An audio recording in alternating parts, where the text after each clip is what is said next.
If you're looking for an adorable and delicious neighbor gift idea, we've got you covered. There is one treat in particular that's easy to do but will wow the whole block.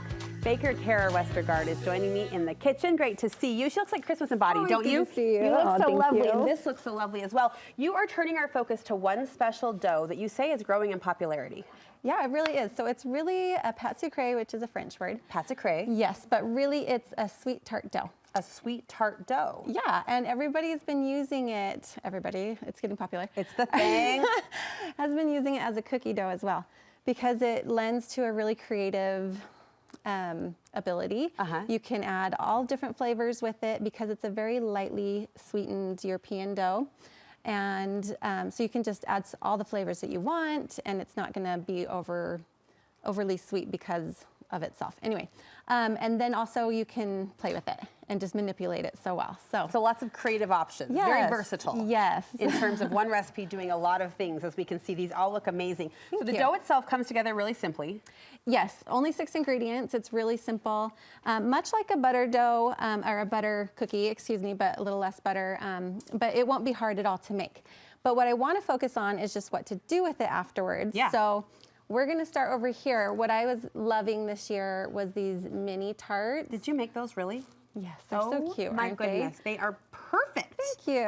And they're so easy too, because those ones are just Nutella. And so you've got your easy crust and your easy filling. How did you make the crust itself?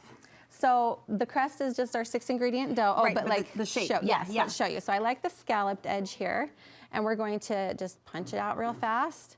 So and it's like take it over. A cookie cutter with a scallop edge? Okay. You can do a flat, but I love this tool here. If you don't have this tool, it's just a little tart press. Okay.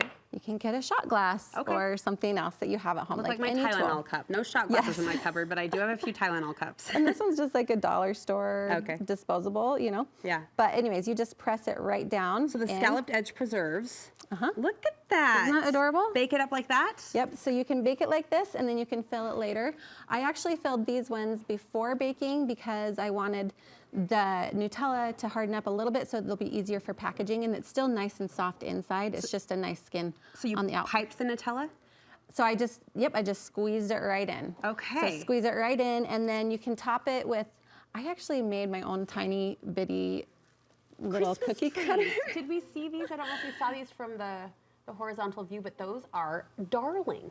And if you can't find an itty bitty cutter, which you can in the clay section of the craft stores. Okay. But you can make your own with this. Is just like a tin top of a tin can. Is this Jell-O?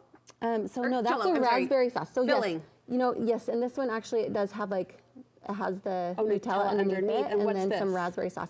And then this one's a pastry cream for the bigger one. For the bigger one, the Nutella starts to get to be too much if you get bigger with your tarts. So that's why we started adding in.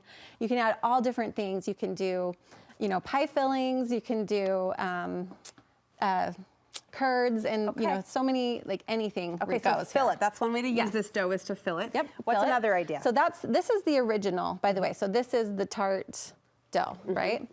So moving on, the creative way that people have been starting to use it now is, making shapes. And what we're gonna do here is just cut out another cookie. We're gonna go for the flat side this time. So you've done 2 batches and then dyed one kind of this pretty soft teal. Yes, now you'll see a lot of people that tell you to just put split your dough and then put some food dye into it and knead it in. That does give you a little bit tougher of a dough after you've worked it so hard. So if you don't mind taking the time for better texture, then you can take 2 bowls and make them side by side for 2 different colors. Okay. I mean, I'm just kind of picky like that. And are you just using a Marigel, or what are you? Yep. Okay. Yep, a Marigel. Okay, so then we're just gonna go ahead here and we cut our cookie. And for the snowflakes, it's so easy. You just punch. I'm having a hard time believing these were homemade. I mean, I know you, and I know you can do this, and you did, but they look so professional. Thank you. And then you just replace. Okay, so you do the negative image and then put it's like a puzzle. Yeah. Just tap it in there. Tap it in there, and you can smooth out. So my nails kind of did that. But so do that, and then once we got that, then I took my white chocolate here. And a toothpick, and I just did little dots. That's what the snowflakes are. Yeah, and then some sugar some coarse sugar on before baking. Oh, okay. Just to help give it the snowflake look. You're amazing. But for flavor underneath. Oh, there's another side. There is another side. Come in for this. So here's look one. And then the flavor happens with the chocolate peppermint on the back. Which is actually pretty in itself, right? Oh my gosh, I was gonna say, it's a twofer, and they're both beautiful. And what I wanted to say about that, I actually started trying to dip these. Like this one was dipped, and it's just so messy with your fingers.